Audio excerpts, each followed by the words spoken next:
السلام علیکم ورحمۃ اللہ وبرکاتہ۔ نحمدہ و نصلی علی رسولہ الکریم، اما بعد۔ صدقہ فطر، صدقہ فطر کیا ہے؟ صدقہ فطر ایک عبادت ہے کہ جو اللہ تعالیٰ نے واجب کی ان لوگوں کے اوپر کہ جو صاحب نصاب ہوئے رمضان کے مہینے میں، اور عید کی نماز سے پہلے ان کو یہ صدقہ فطر ادا کرنا واجب ہے۔ پہلی چیز ہم اور آپ یہ سمجھ لیں کہ جب ہم کسی کو کہتے ہیں کہ صاحب نصاب ہے تو اس کا مطلب یہ ہے کہ اس کے اوپر زکوٰۃ واجب ہے اور فرض ہے۔ جس شخص پہ زکوٰۃ واجب ہو اس کے لیے شرط یہ ہے کہ اس کو 1 سال تک صاحب نصاب رہنا پڑتا ہے، یعنی اس مال کا وہ مالک 1 سال تک رہے۔ جبکہ 1 سال کی شرط صدقہ فطر کے لیے نہیں ہے۔ کوئی شخص رمضان کے شروع میں یا درمیان میں تو وہ صاحب نصاب نہیں تھا، لیکن آخری عشرے میں، حتیٰ کہ آخری روزے میں بھی، یعنی آخری روزہ ہو اور اس دن بھی اگر اس کے پاس اتنے پیسے آ جائیں، 50,000 روپے آ جائیں، 1,00,000 روپیہ آ جائے کہ جس کا وہ مالک بن جائے، تو اس کے اوپر صدقہ فطر اسی وقت واجب ہو جائے گا، اور اس کے لیے وہ لازم ہے کہ عید کی نماز سے پہلے وہ صدقہ فطر ادا کر دے۔ دوسری بات یہ کہ صدقہ فطر کس کو دیا جائے؟ ہر وہ چیز کہ جہاں پہ آپ صدقہ فطر ادا کرتے ہیں، زکوٰۃ ادا کرتے ہیں، انہی لوگوں کو صدقہ فطر دیا جائے گا۔ یعنی جو زکوٰۃ کی شرط ہے کہ زکوٰۃ کے مال سے کسی کو مالک بنانا ضروری ہے، کسی کی ملک میں دینا ضروری ہے، تو اس لیے صدقہ فطر بھی ایسی جگہوں پر دیا جائے گا، مسکینوں کو، غریبوں کو، فقیروں کو اور مسافروں کو۔ تو اس طرح کسی جگہ پر اس کو آپ خرچ کر سکتے ہیں۔ صدقہ فطر کتنا دینا ہے؟ صدقہ فطر عموماً ہمارے ہاں مشہور ہے کہ جی 100 روپے دے دیے جائیں تو صدقہ فطر ادا ہو جاتا ہے۔ بات صحیح ہے کہ اگر گندم کے نصاب سے دیکھا جائے تو صدقہ فطر ادا ہو جاتا ہے، کہ گندم کا نصاب تقریباً 1.25 کلو گندم بنتی ہے، اور 2.25 کلو، 1 کلو اور 660 گرام گندم، یہ صحیح نصاب ہے پورا۔ اس کو راؤنڈ کرتے ہیں تو 2.25 کلو کرتے ہیں، اور 2.25 کلو گندم کی اگر قیمت نکالی جائے تو وہ 80-100 روپے کے لگ بھگ نکل آتی ہے۔ تو اتنی رقم جو ہے ادا کرنے سے صدقہ فطر ادا ہو جاتا ہے۔ لیکن جب ہم نظر ڈالتے ہیں رسول کریم صلی اللہ علیہ وسلم کی حیات طیبہ پہ، تو وہاں پہ ہمیں نظر آتا ہے کہ کبھی جو بھی آپ دے رہے ہیں صدقہ فطر کے طور پہ، کبھی کشمش بھی دے رہے ہیں صدقہ فطر کے طور پہ، کبھی آپ نے کھجوریں بھی تقسیم فرمائی صدقہ فطر کے حساب سے۔ تو لہٰذا یہ بات ہمارے سامنے اور ہمیں واضح ہوتی ہے کہ صدقہ فطر کا نصاب رسول کریم صلی اللہ علیہ وسلم نے فکس نہیں کیا کہ یہ گندم ہی کے طور پہ جو دے گا یا اس کی قیمت دے گا تو وہ صدقہ فطر ادا ہوگا، بلکہ چونکہ صدقہ فطر کا مقصد یہ ہے کہ وہ لوگ کہ جو بیچارے غریب ہیں، نادار ہیں، مفلس ہیں، سفید پوش ہیں، وہ عید کی خوشیوں میں شریک ہو جائیں اور عید بھی ان کے لیے ایک خوشی کا تہوار ہو۔ تو اس لیے صدقہ فطر جو ہے ان کے لیے اللہ تعالیٰ نے واجب فرمایا ان لوگوں کے اوپر کہ جو صاحب نصاب ہے۔ لہذا ایک شخص صاحب نصاب تو ہے، لیکن اللہ تعالیٰ نے اس کو حیثیت دی ہے، تو پھر اس کے لیے صدقہ فطر اس سے مختلف ہوگا کہ جو وہ گندم کا دیتا ہے۔ میں اگر اس بات کو تھوڑا سا تفصیل سے عرض کروں تو بات یہ ہے کہ ایک شخص وہ ہے کہ جو زکوٰۃ تو ادا کرتا ہے، لیکن وہ بیچارہ تنخواہ دار ہے، لیکن اس کے پاس سونا ہے اور اس کے گھر میں زیور موجود ہے، اس خاتون کے پاس زیور موجود ہے، اس کی بیوی کے پاس زیور موجود ہے۔ اب اس کی بیوی کے اوپر زکوٰۃ جو ہے وہ واجب ہے، کیونکہ اس نے وہ زیور سنبھال کے رکھا ہوا ہے، 10 تولے، 8 تولے، 10 تولے، 12 تولے کچھ سونا اس کے پاس موجود ہے زیورات کی صورت میں، اور اس کے اوپر وہ زکوٰۃ ہر سال دے رہی۔ لیکن وہ کہاں سے دیتی ہے؟ وہ بیچاری پیسہ سارا سال جمع کرتی ہے اور پھر وہ اس کے اوپر زکوٰۃ جو نکلتی ہے وہ تقسیم کرتی ہے۔ زیور کس لیے سنبھالا ہوا ہے کہ کل کو میری بچیاں بڑی ہوں گی تو ان کو وہ زیور جو ہے میں تقسیم کر دوں گی، یا اور انسان زیور سنبھال کے اسی کاموں کے لیے رکھتا ہے۔ تو اب وہ اس نے رکھا ہوا ہے تو اس کو اس کے اوپر زکوٰۃ دینی پڑ رہی۔ لیکن وہ لوگ ہینڈ ٹو ماؤتھ ہیں، بالکل، مطلب ان کا حساب کتاب ایسا ہے کہ بس مناسب ایک ان کی آمدنی ہے اور اسی میں ان کے خرچے پورے ہو جاتے ہیں، اسی سے وہ بیچارے بچت کر کے اپنی زکوٰۃ ادا کرتے ہیں۔ تو ایسا شخص اگر 100 روپے دیتا ہے اپنے صدقہ فطر کے تو وہ مناسب بھی لگتا ہے۔ لیکن انہی صاحب نصاب میں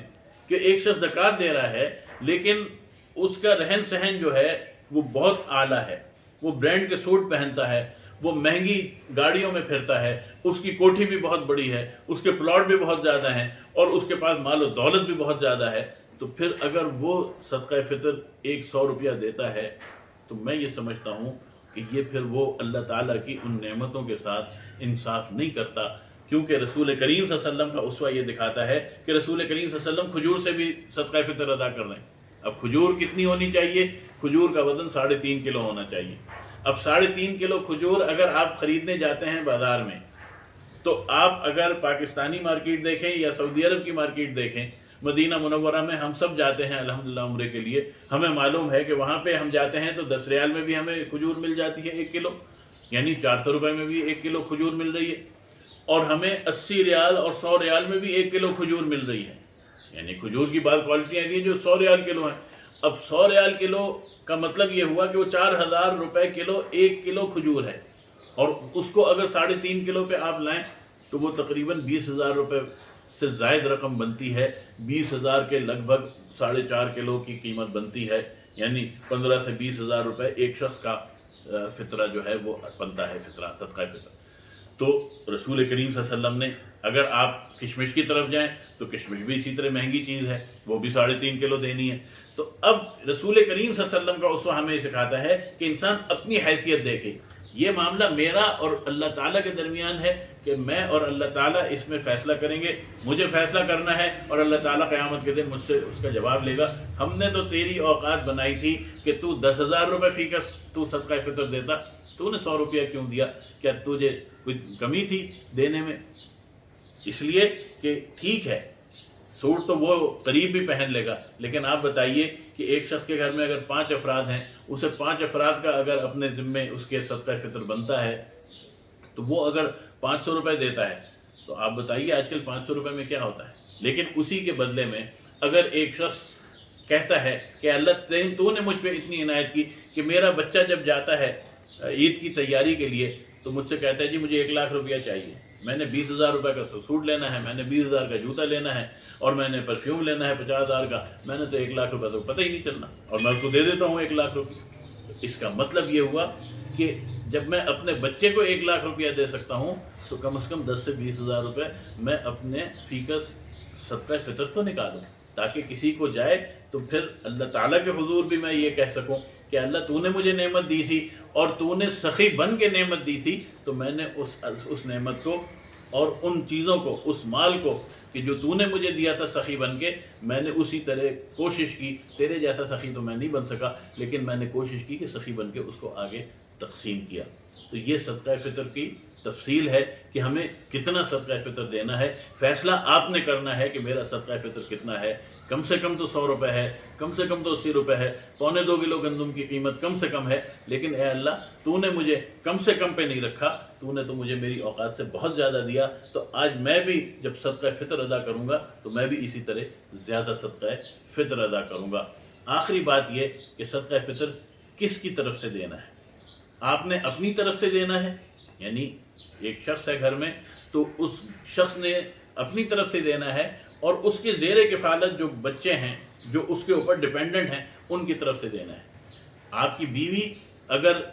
صاحب نصاب ہیں اور ان کے اوپر زکوٰۃ واجب ہے تو وہ اپنے صدقہ فطر کی خود ذمہ دار ہے شرعاً، لیکن اگر آپ ان کی طرف سے ادا کر دیں تو ان کا صدقہ فطر ادا ہو جائے گا، بتا دیں کہ بیگم میں تمہاری طرف سے بھی صدقہ فطر ادا کر رہا ہوں تو وہ ادا ہو جائے گا۔ اگر بیگم نے کوئی سیونگ کر کے رکھی ہوئی ہے اور وہ شوہر سے کہتی ہے کہ اس دفعہ آپ کا بھی صدقہ فطر میں ادا کر رہی ہوں، بچوں کا بھی میں ادا کر رہی ہوں، تو اس طرح بھی ادا ہو جائے گا۔ والدین کی اکثر ہوتا ہے کہ بیٹا جو ہے ابا جی سے کہتا ہے کہ ابا جی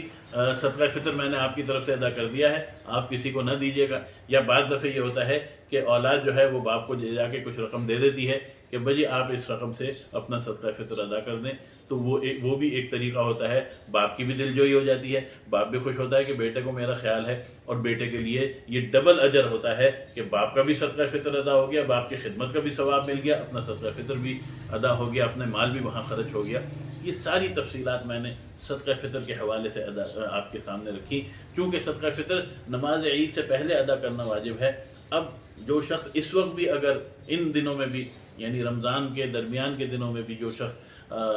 صاحب نصاب ہے تو اس کو چاہیے کہ وہ صدقہ فطر ادا کرے، اور صدقہ فطر جو ہے جتنا جلدی اور جتنا مناسب انداز میں ادا کر دے، مناسب مقدار میں ادا کر دے۔ کوشش یہ کریں کہ جس خاندان کو آپ سپورٹ کر رہے ہیں صدقہ فطر سے، کم از کم اس کو بھی آپ اسی طرح عید کی خوشیوں میں شریک کریں جس طرح اللہ تعالیٰ نے آپ کو یہ حیثیت دی کہ آپ خود اپنے آپ کو اور اپنے بچوں کو عید کی خوشیوں میں شریک کر رہے ہیں۔ آج کل کا حالات، یہ لاک ڈاؤن کا وقت اور یہ اللہ تعالیٰ کی رحمت کا مہینہ ہمیں بہت کچھ سکھا رہا ہے، ہمیں بہت سی چیزوں کی طرف ہمیں توجہ دلا رہا ہے۔ اللہ تعالیٰ ہمیں صحیح معنوں میں عمل کی توفیق عطا فرمائے۔ وآخر دعوانا ان الحمد للہ رب العالمین۔